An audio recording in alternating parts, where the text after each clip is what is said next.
My name is Jessica Morgan and I'm 32 years old. Tonight was supposed to be perfect. Our 10th anniversary celebration, surrounded by friends and family in our beautiful home. I had a secret I couldn't wait to share with Andrew after 3 years of trying. But when I went looking for my husband to tell him our miracle had finally happened, I couldn't find him among our guests. Then I heard his voice coming from his office, mocking and cold in a way I'd never heard before. What I discovered in the next moment shattered everything I thought I knew about our life together. If you're watching this, let me know where you're from in the comments below, hit subscribe, and stay with me as I share how my perfect celebration turned into the beginning of my unexpected journey. For 10 years, Andrew Miller and I had what everyone called the perfect marriage. We met during our sophomore year at Northwestern University. I was studying interior design, and he was focused on finance. We literally bumped into each other at the campus coffee shop, spilling my latte all over his economics textbook. He laughed instead of getting angry, and I offered to buy him coffee to make up for it. That coffee turned into dinner, which turned into dating, which turned into a proposal at graduation. Our early years were tough but wonderful. We both worked entry-level jobs while living in a tiny Chicago apartment that barely fit our secondhand furniture. Andrew started as an assistant at a financial consulting firm while I worked for a small interior design company. We supported each other's dreams fiercely. When Andrew stayed up late studying for his financial certifications, I kept him company with coffee and encouragement. When I stressed over client presentations, he helped me rehearse until I felt confident. Gradually, our careers took off. Andrew climbed the corporate ladder quickly, eventually starting his own financial consulting business. His natural charm and sharp business instincts won him loyal clients and respect in the industry. Meanwhile, I built a reputation as an interior designer with an eye for blending luxury with comfort. My work was featured in several home magazines, bringing in wealthy clients who trusted my vision. 5 years into our marriage, we purchased our dream home in the Chicago suburbs, a beautiful colonial with 5 bedrooms, a spacious backyard, and plenty of natural light. I spent months perfecting every detail, from the custom kitchen island to the reading nook beneath the bay window. Andrew would come home from work and marvel at each transformation, saying, "You've made this house magical, Jess." But about 3 years ago, we decided something was missing. We wanted to start a family. We were financially stable, had plenty of space, and felt ready for the next chapter. We thought it would happen quickly. We were healthy, still young, and everything else in our lives had fallen into place with such ease. Month after month, though, we faced disappointment. Negative pregnancy tests piled up. Doctors' appointments multiplied. Tests revealed nothing definitively wrong, just what they called unexplained infertility. We tried fertility treatments that left me hormonal and bloated. I endured painful procedures while Andrew held my hand. Each failure hit us hard, but we promised to keep trying. The stress took its toll. There were nights I cried in the bathroom so Andrew wouldn't see. There were mornings he seemed distant, staring into his coffee before work. But we always came back to each other, reaffirming that our marriage was strong enough to weather the storm. And then, 3 weeks before our anniversary, it happened. The faintest second line appeared on the test. I took 3 more to be sure. Each one confirmed what seemed impossible. I was pregnant. Our miracle had finally happened. I scheduled a doctor's appointment in secret, and they confirmed it 8 weeks along, with a strong heartbeat flickering on the ultrasound screen. I decided to keep it a secret from everyone, even Andrew, until our anniversary. What better gift could I give him than the news he'd been waiting for? I planned to tell him privately during our party, to see his face light up when he realized our greatest wish had come true. I spent weeks planning the perfect anniversary celebration. I hired caterers, ordered custom decorations in silver and blue, and invited 60 of our closest friends and family members. I wanted everything to be perfect for our special announcement. The day of the party, I was a bundle of nerves and excitement. My closest friends Megan and Sophia kept giving me curious looks as I fluttered around making last-minute adjustments to flower arrangements and checking with the caterers. "You seem different today," Sophia commented while helping me arrange dessert trays. You're practically glowing. What's going on? Nothing, I lied, unable to contain my smile. Just happy about 10 years with Andrew. Megan raised an eyebrow. 10 years of marriage has you bouncing like a teenager before prom? Spill it, Jessica. I shook my head firmly. Andrew gets to know first. That's all I'm saying. They exchanged knowing looks, but didn't press further. As guests began arriving, I pushed down my excitement and focused on being the perfect hostess, all while watching the clock, waiting for the right moment to pull Andrew aside and change our lives forever.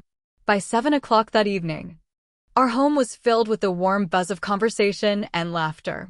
Crystal champagne flutes clinked, the catering staff circulated with trays of hors d'oeuvres, and soft jazz played through the hidden speakers Andrew had insisted on installing throughout the house. I'd transformed our open-concept living and dining area into an elegant celebration space, with twinkling string lights, arrangements of white roses and blue hydrangeas, and framed photos from our 10 years together displayed on antique stands. This is absolutely stunning, Jessica, my mother said, embracing me as she arrived. Her eyes were already misty. Your father and I are so proud of the life you've built. My father squeezed my shoulder. Your mother's right. Andrew's a lucky man. If only they knew how much luckier he was about to get, I thought, touching my stomach briefly when no one was looking. Andrew's business partners arrived in a group, Thomas and his wife Linda, Philip with his new girlfriend, and several others from his firm. They immediately surrounded Andrew, who was holding court near the bar, regaling them with a story that had everyone laughing. He caught my eye across the room and winked, raising his glass in a silent toast to me. In that moment, he looked every bit the successful, devoted husband. His tailored navy suit perfectly complemented my silver dress. We'd coordinated our outfits for the photos we planned to take later.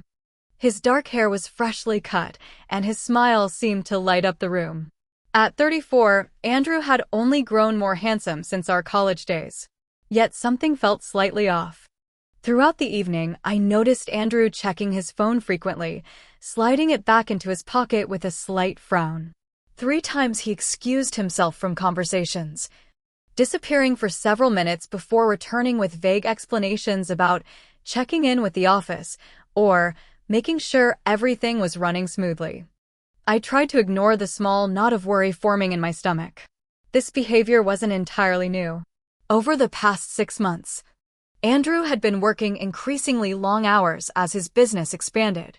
He'd hired several new employees, including an assistant named Natalie, who he often mentioned was revolutionizing how the office ran. There had been more business dinners, weekend conferences, and late-night calls from clients. When I'd expressed concern about his work-life balance, Andrew had kissed my forehead and promised it was temporary. Building something great requires sacrifice, he'd said. But everything I do is for our future, for the family we're going to have. I'd believed him because I wanted to.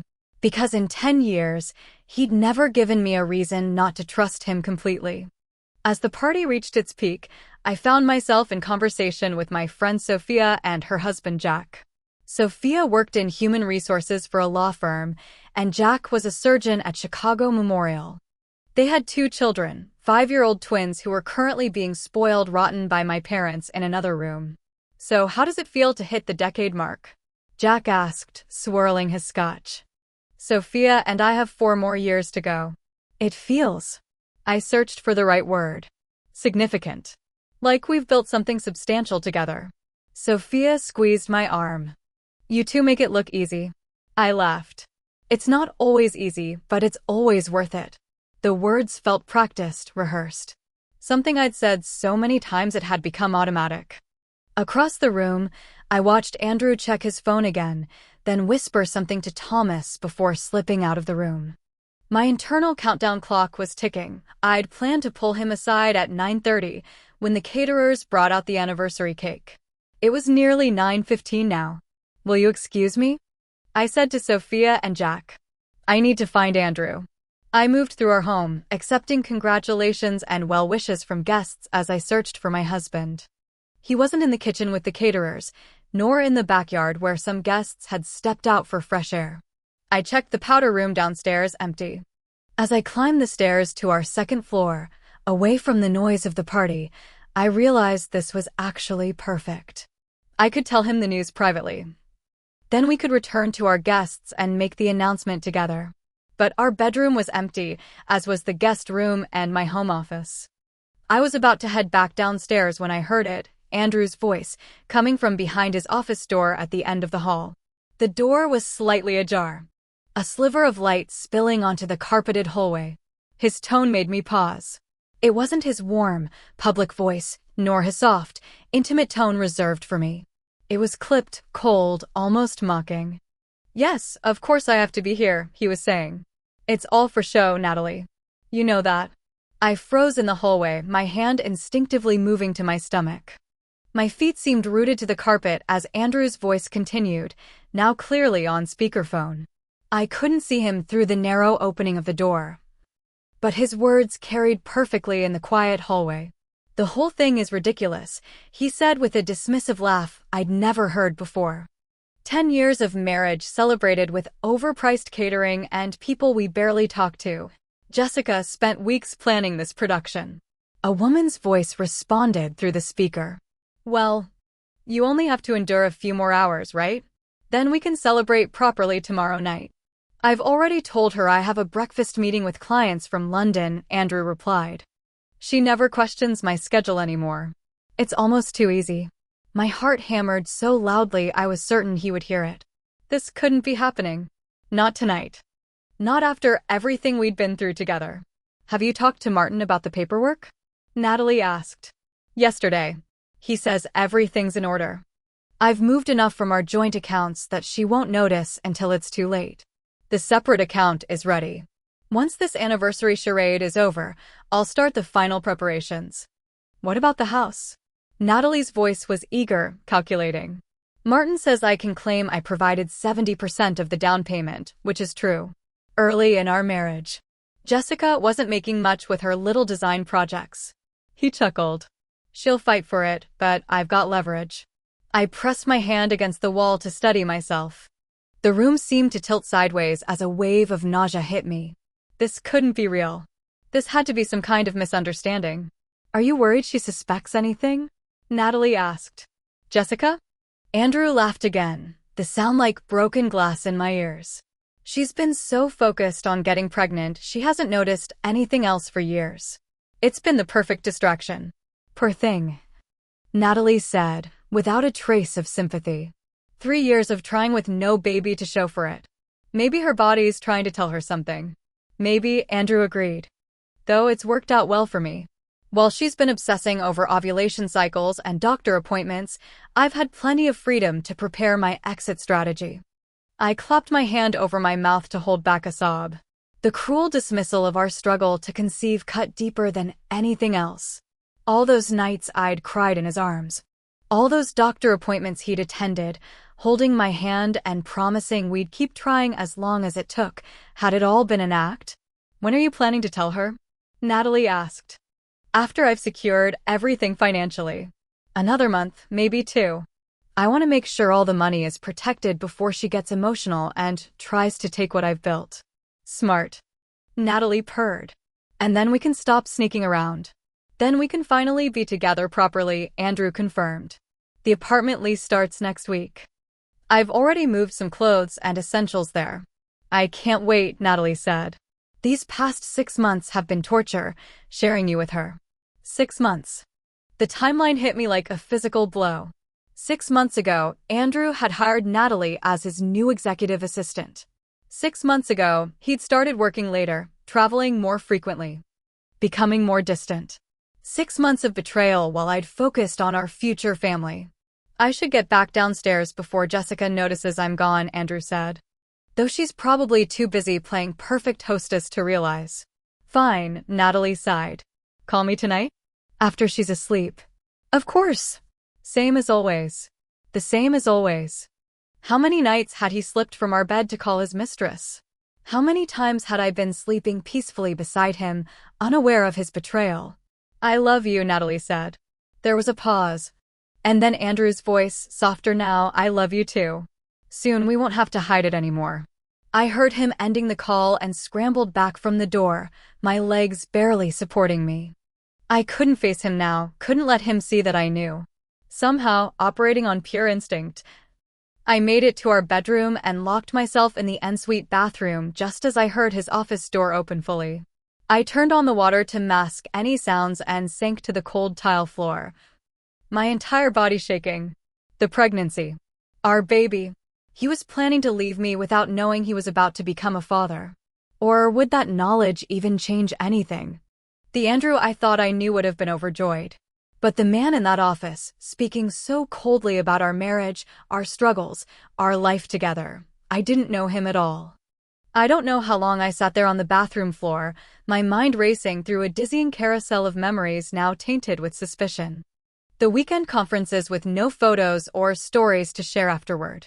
The new cologne I didn't recognize on his shirts.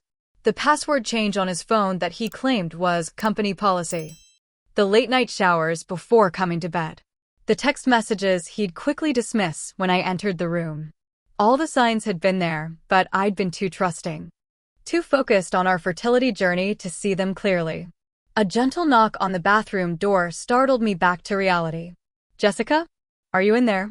It was Sophia's voice, concerned. I struggled to my feet, splashed cold water on my face, and checked my reflection. My eyes were red and puffy, my carefully applied makeup streaked with tears. I looked like a woman whose world had just collapsed, because it had. Just a minute, I called, working to steady my voice as I tried to repair the damage to my appearance. There was no hiding that I'd been crying, but I could at least attempt to look composed. When I opened the door, Sophia took one look at me and her expression shifted from concern to alarm. What happened? She asked, guiding me to sit on the edge of our bed. I was looking for you to help with the cake, and Andrew said you might be upstairs getting something. The mention of his name sent a fresh wave of pain through me. He was downstairs, playing the role of devoted husband while secretly plotting to dismantle our life together. I can't talk about it right now, I said, my voice barely above a whisper. There are 60 people downstairs celebrating our marriage, and I have to get through this evening. Sophia studied my face. Did you and Andrew have a fight? I laughed bitterly. No fight. I trailed off, unable to form the words. Saying it aloud would make it real. And I wasn't ready for that yet.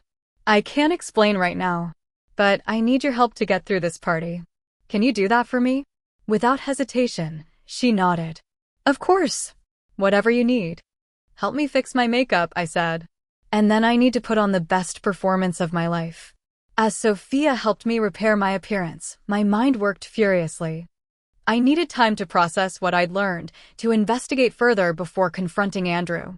If he truly had been moving money from our accounts, I needed to understand the extent of the damage. I needed to protect myself and now our unborn child. The irony wasn't lost on me. I'd come upstairs to share the happiest news of our marriage, only to discover our entire relationship was built on lies. Better? Sophia asked as she finished touching up my makeup. I looked in the mirror.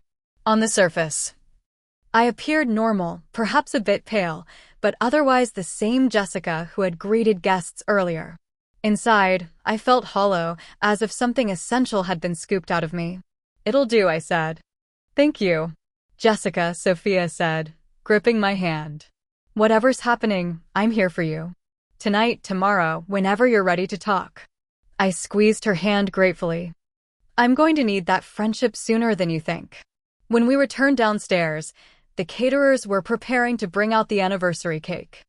Andrew was chatting with my father by the fireplace, looking completely at ease. When he saw me, he smiled broadly and crossed the room to take my hand. There you are, he said, kissing my cheek. Everything okay?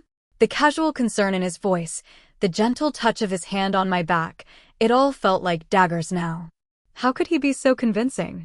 Had I ever really known this man at all? Everything's fine, I lied. Just a quick wardrobe adjustment. His eyes flickered briefly to Sophia, who gave nothing away in her expression, then back to me. Well, perfect timing. They're about to bring out the cake. The next hour passed in a blur. I smiled for photos, cut the cake with Andrew's hand over mine in the traditional pose, and even managed to laugh at the right moments during his toast. He spoke beautifully about our 10 years together, about my strength and grace, about how lucky he felt to have me as his wife. The entire time, I kept thinking, these are the same lips that just told another woman he loved her. These are the same hands that have been emptying our accounts. As the party began to wind down, I maintained my composure through sheer force of will. I thanked guests for coming, accepted their congratulations, and promised to schedule lunch dates I knew I would never keep. Throughout it all, I felt Sophia's watchful gaze, ready to step in if I faltered. Around 11:30, most guests had departed.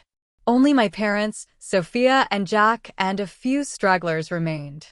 Andrew approached me in the kitchen where I was pretending to organize leftover food.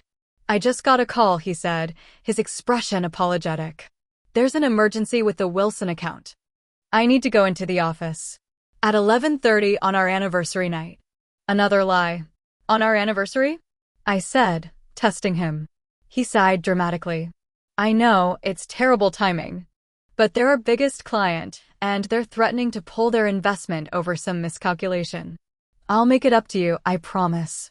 I nodded, not trusting myself to speak further.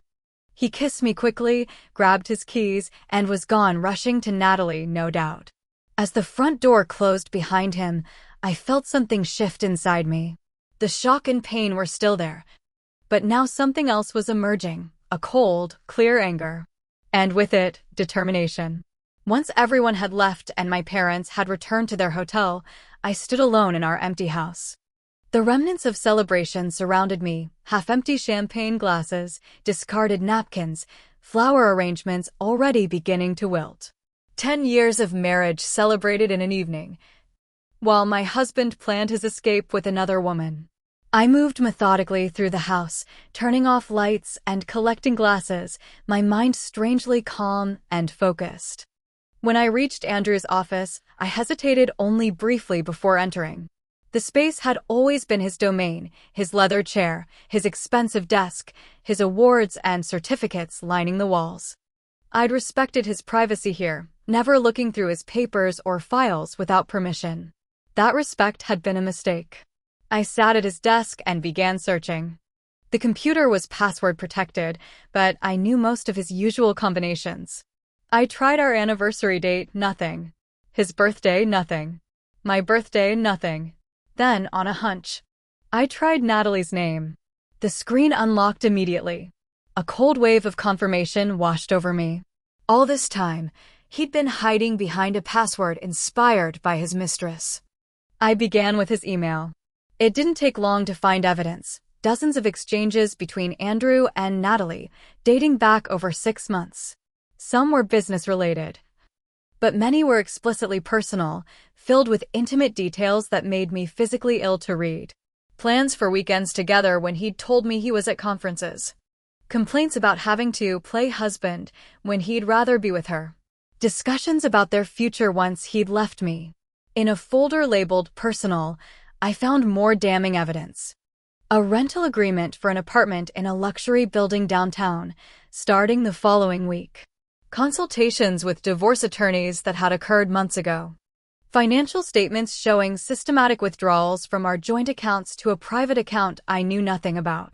The most painful discovery was a draft email to his parents, explaining his decision to leave me. "Jessica and I have grown apart," he'd written. "Her obsession with having a baby has changed her. I deserve to be happy. And I found that happiness with someone else. My obsession. As if our mutual desire for a family had been some personal failing on my part. I photographed everything with my phone. Then carefully returned the computer to exactly how I'd found it. Next, I went through his desk drawers, finding more financial statements hidden beneath folders of mundane household documents. More photos. More evidence. By 3 in the morning, I had a complete picture of Andrew's betrayal. Over the past 6 months, he had begun an affair with his assistant Natalie, consulted with divorce attorneys about how to protect his assets, systematically moved over $200,000 from our joint accounts to a private account, rented an apartment for himself and Natalie, created documentation attempting to claim majority ownership of our home, planned to leave me within the next 2 months. Once his financial preparations were complete, I sat back in his chair, emotionally exhausted but strangely calm. The Andrew I thought I knew, the college sweetheart who held me through fertility treatments, who built a life with me, who promised to love me forever, had never really existed. Or perhaps he had. But that man was gone, replaced by someone calculating and cruel. At 4 a.m, I called Alexandra, my friend from law school who now practiced family law. I knew it was an unreasonable hour, but I also knew she would understand the urgency. "Jessica," she answered groggily.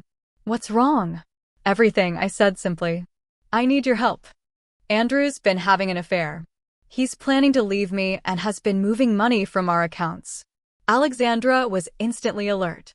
"Tell me everything." For the next hour, I detailed what I discovered. Alexandra listened without interruption, then outlined immediate steps I should take. "First, you need your own accounts he can't access," she said.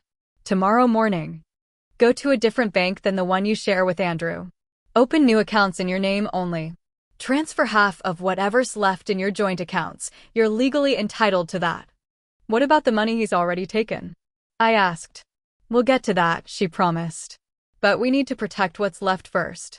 Second, gather all documentation of marital assets, property deeds, investment accounts, retirement funds, everything.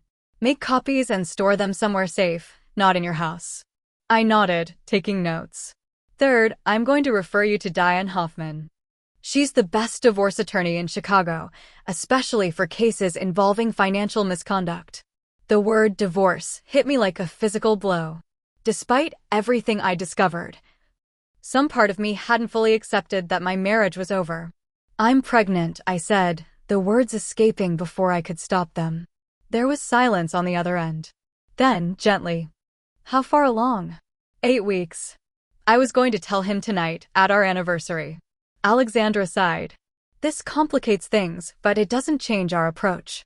In fact, it makes it even more important that you protect yourself financially. That baby will need support." After ending the call with Alexandra, I sat in the dark kitchen, hands cradling my still flat stomach. "It's just you and me now," I whispered to my unborn child. "But we're going to be okay." As dawn broke, I made one more call to Clara Martinez, a financial advisor I'd met through my interior design work. Clara specialized in helping women become financially independent, often after divorce or widowhood. "I need to see you today," I told her when she answered. "It's an emergency." Clara made room in her schedule for me that morning. When I arrived at her office and explained the situation, her expression darkened. "This is financial abuse," she said firmly. "And unfortunately, I see it too often. Men who control the money, who make preparations to leave while draining shared resources." I trusted him completely, I admitted. I never questioned our finances. He handled most of it since his business took off. Clara nodded sympathetically. "That's common, and it's not your fault. But now we need to take action quickly." She helped me understand exactly what financial accounts we had, how to access them, and what steps to take to protect myself. By the end of our meeting, I had a clear financial action plan and Clara's promise to help me navigate the coming storm. As I left her office, my phone buzzed with a text from Andrew, working late again tonight. "Don't wait up." Another lie to cover his time with Natalie. I didn't respond. Let him think I was still in the dark. For now, that was my greatest advantage. Over the next week, I moved with quiet determination. While Andrew continued his routine of late nights and vague excuses, I systematically implemented the advice from Alexandra and Clara. First, I opened new accounts at a bank across town, transferring half of the remaining funds from our joint accounts. I gathered all important financial documents, making copies that I stored in a safe deposit box at my new bank.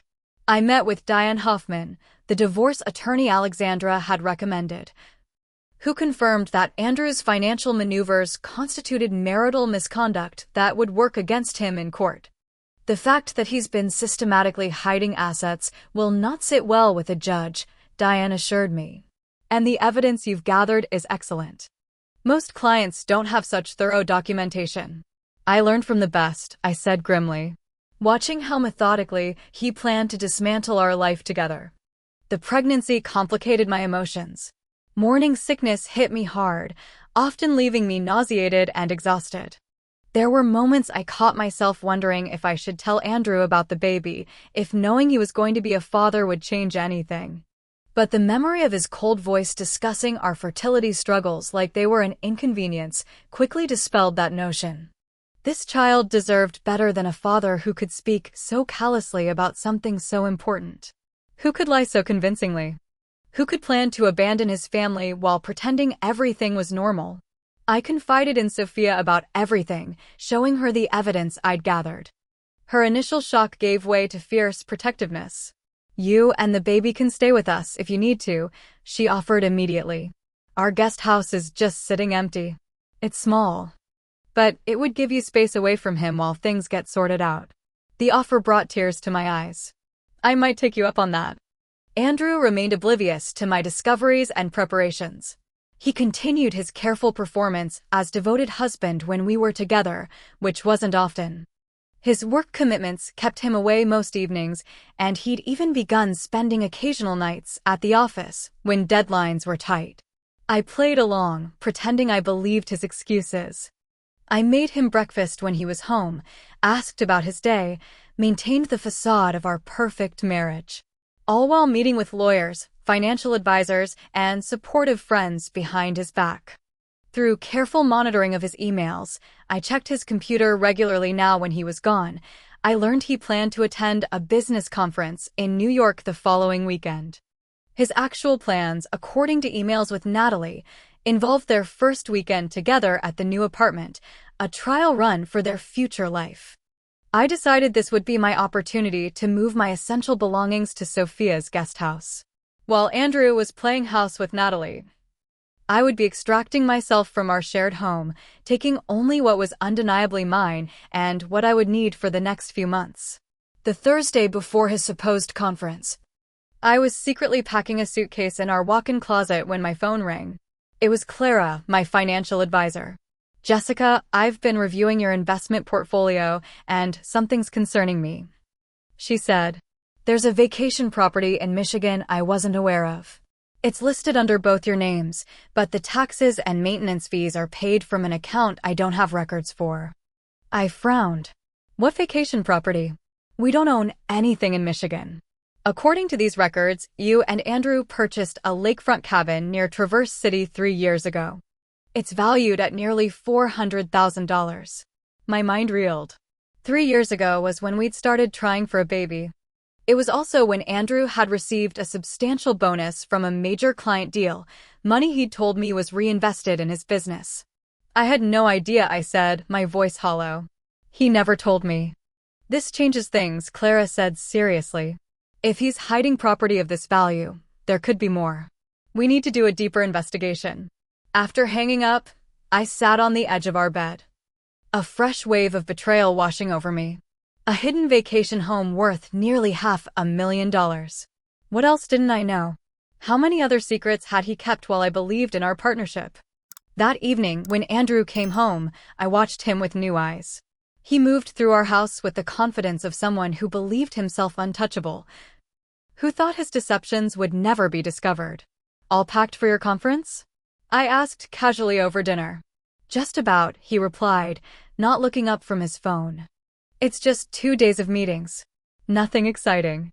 Which hotel are you staying at again? I pressed, testing how easily the lies came to him. Without hesitation, he responded, the Hilton Midtown. The conference is being held there. Another smooth lie. According to his emails with Natalie, they were spending the weekend at the apartment he'd rented, not at any conference or hotel. I need to finalize my own plans while you're gone, I said. Sophia invited me for a girls' weekend at her lake house. This was my own lie. Sophia had no lake house. But Andrew had never paid much attention to my friendships. Sounds fun, he said distractedly. You deserve some relaxation. I studied him across the table. This stranger I'd shared a bed with for 10 years. Had he ever truly loved me? Or had I simply been convenient, supportive? A stepping stone toward the life he really wanted? As I watched him respond to yet another text message from Natalie, no doubt, a strange calm settled over me. I had spent a week grieving the man I thought I'd married, the life I thought we'd built. But that grief was giving way to something stronger, determination to build a better future for myself and my child. I excused myself and went upstairs, ostensibly to finish my own packing. In reality, I sent a text to Alexandra, Clara, Sophia, and Diane, the women who had become my support system. Change of plans. I know where he'll be this weekend. Time for a confrontation on my terms. Friday afternoon, Andrew kissed me goodbye with the ease of a practiced liar. He carried a small suitcase, supposedly packed for his non-existent business conference. "I'll call you from the hotel," he promised. "Have a safe flight," I responded, playing my part one last time. As soon as his car disappeared down our driveway, I sprang into action. Sophia arrived 20 minutes later to help me load several carefully packed suitcases into her SUV. These contained my personal belongings, family heirlooms, and documents I couldn't risk losing. "Are you sure about this?" Sophia asked as we drove toward downtown Chicago. Confronting him at the apartment? Alexandra thought waiting until you had more financial information would be safer. "I'm done waiting," I said firmly. "I'm done being deceived in my own home. In my own marriage. He doesn't get to control the narrative anymore." The address of the apartment was in a luxury high-rise with doorman service. According to the rental agreement I'd found, Andrew had paid 6 months in advance. 6 months he'd planned to string me along while preparing his exit. We parked in a public garage nearby. I checked my appearance in the visor mirror. I dressed carefully in a blue dress that highlighted my eyes, applied flawless makeup, and styled my hair. I wanted to look strong, composed, unbroken by his betrayal. "I'll wait in the lobby," Sophia said. "Text if you need me to come up." The doorman didn't question me when I said I was surprising my husband. He simply smiled and directed me to the 11th floor, apartment 1106. My heart pounded as the elevator ascended, but my hands were steady. I was ready for this confrontation. I knocked firmly on the door of apartment 1106. There was a moment of silence, then shuffling sounds inside. The door opened to reveal Natalie, tall, blonde, wearing one of Andrew's dress shirts and nothing else. Her expression shifted from irritation to shock when she saw me. "Jessica," she stammered. "Surprise," I said calmly, pushing past her into the apartment.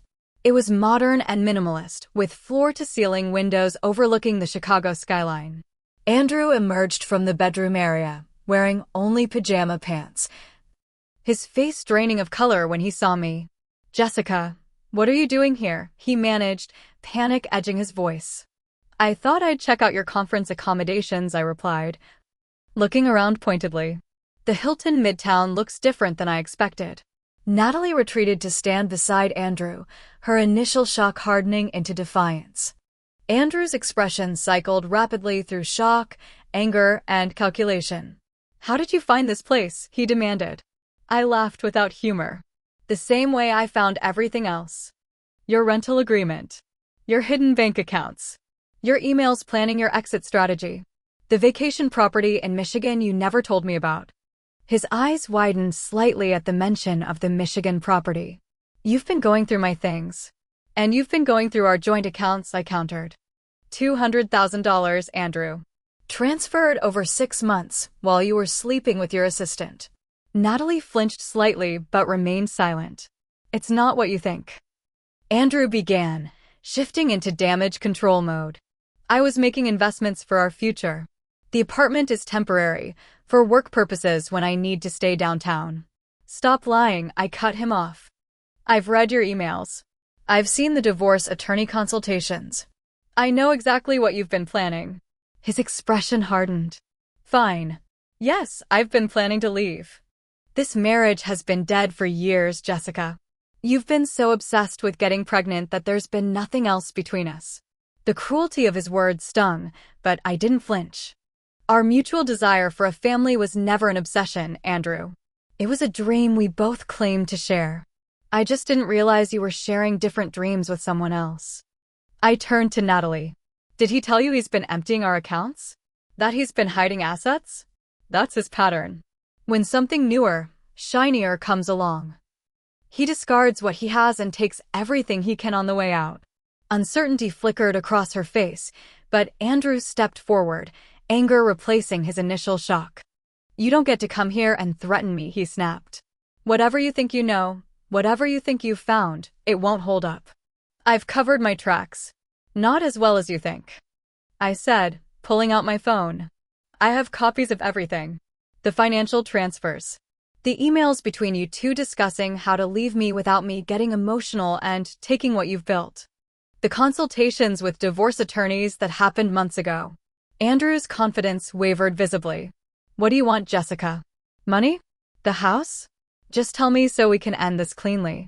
I looked at him, this man I'd loved for 10 years, who I now barely recognized, and felt a surprising wave of pity. What I want is for you to know exactly what you're walking away from, I said quietly. You're not just leaving me, Andrew. You're leaving your child, too. The silence that followed was absolute. Andrew stared at me, confusion replacing anger. What are you talking about? I'm pregnant, I said simply. 8 weeks. I was going to tell you at our anniversary party, but then I heard you on the phone with Natalie. I heard how you really felt about our marriage, about our struggle to have a family. Andrew sank slowly onto the arm of the sofa, the color draining from his face. You're pregnant. Yes. The miracle we supposedly both wanted. The baby we tried for through 3 years of treatments and disappointments. The child you'll now have to explain your absence to someday. Natalie looked between us, her confident stance crumbling. Andrew? Did you know about this? Of course he didn't, I answered for him. He was too busy planning his escape to notice that the one thing we'd been trying for had finally happened.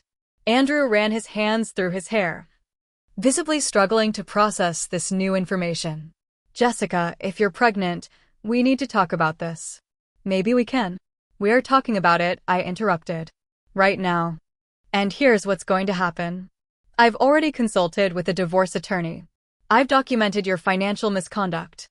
I've opened my own accounts and secured copies of all our financial records.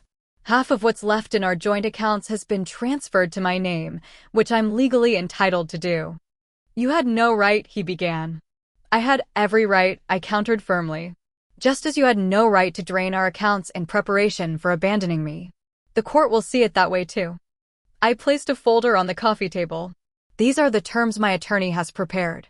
They're generous, considering your behavior. You can sign them. Or we can let a judge decide after I present evidence of your affair and financial misconduct while I was pregnant with your child. Andrew stared at the folder but didn't touch it. You're blackmailing me. I'm giving you a choice, I corrected. A clean, quiet divorce with fair terms or a messy, public legal battle you'll probably lose. Your business reputation wouldn't survive the latter. I turned to leave, then paused at the door.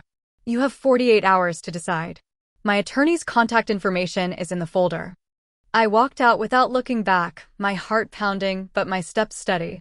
In the lobby, Sophia rose from her seat, her expression anxious. How did it go? She asked as we stepped outside. I took a deep breath of the crisp autumn air. It went exactly as it needed to. The following weeks were challenging but clarifying. Andrew chose to accept the terms my attorney had prepared, likely realizing that fighting would only expose his behavior further. The divorce proceedings began quietly, with most of our assets divided equitably.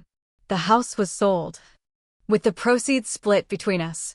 The hidden Michigan property was also sold, with my share of the proceeds forming the beginning of a college fund for our child.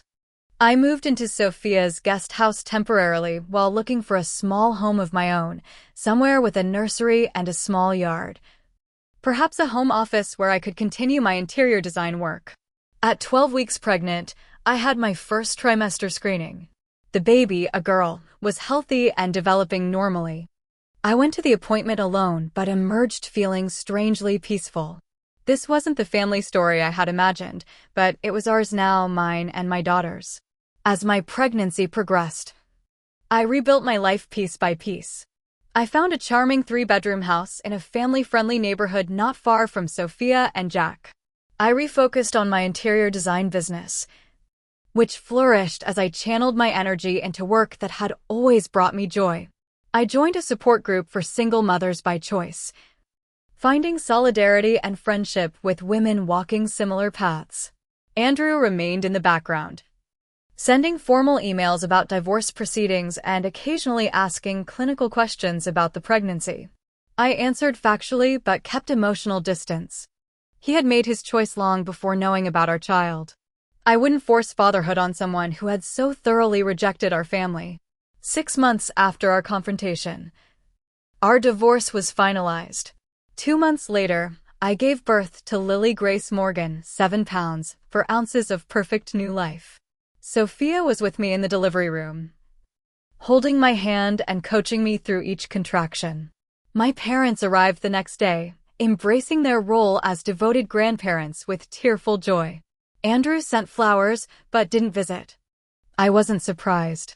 The man I thought I knew had never existed. The real Andrew Miller had shown himself in that phone call with Natalie, in the methodical emptying of our accounts, in the coldness with which he had planned to discard our life together. 1 year after Lily's birth, my interior design business had expanded to include a small studio space and 2 assistant designers. I specialized in creating peaceful, functional spaces for families, work that felt meaningful after my own upheaval. Lily was thriving, a happy, curious toddler who filled my days with unexpected joy. On a crisp fall afternoon, I was leaving a client meeting downtown when I quite literally bumped into Andrew outside a coffee shop. He looked older somehow, the confident gleam in his eye dimmed. "Jessica," he said, clearly surprised. "You look well." "Thank you," I replied, shifting Lily in her stroller. "We're doing fine." His eyes moved to Lily, studying her face with a complex expression. "She's beautiful." "Yes, she is." I felt no desire to make this moment easier for him, to invite him into our lives with casual pleasantries. "I heard your business is doing well," he offered. "Congratulations." "Thank you." "How's the financial consulting?" He grimaced slightly. "Challenging. Lost some clients when—" He trailed off. When the truth about his character had leaked out, I suspected. Chicago's business community was surprisingly small. "I'm sorry to hear that," I said, not entirely meaning it. Andrew knelt down to Lily's level, but maintained a respectful distance. "Hello there," he said softly. Lily regarded him with the solemn curiosity of a 15-month-old, neither smiling nor withdrawing. "I should go," I said after an awkward moment. "We have a play date." Andrew stood. "Of course, Jessica." He hesitated. "I know it doesn't change anything, but I'm sorry. For all of it." I looked at him, this man who had been my husband, my partner, my betrayer. "You're right. It doesn't change anything. But I appreciate hearing it." As I walked away, pushing Lily's stroller toward our future, I realized something profound. The pain that had once felt unbearable had transformed into something else. Not forgiveness, exactly, but a release. Andrew's betrayal had forced me to discover my own strength, to build a life centered on what truly mattered. The path I was walking wasn't the one I had planned, but it was authentic and hard one. My daughter would grow up knowing her mother's resilience firsthand. She would learn that sometimes life's greatest betrayals can lead to unexpected blessings, that endings often contain the seeds of beautiful beginnings. "What do you think, sweet girl?" I whispered to Lily as we walked through the park near her home. "Should we get ice cream to celebrate our perfect little family of 2? She giggled in response, reaching up with chubby hands, and in that moment, I knew with absolute certainty that we had everything we needed. Have you ever had to completely rebuild your life after a betrayal? How did you find the strength to start over? I'd love to hear your stories in the comments below. Don't forget to like this video if my journey resonated with you, subscribe for more real-life stories of resilience, and share with anyone who might need to hear that there's life, beautiful, meaningful life, after betrayal. Thank you for being part of my healing journey. And I wish you all the strength and courage you need for whatever challenges you're facing today.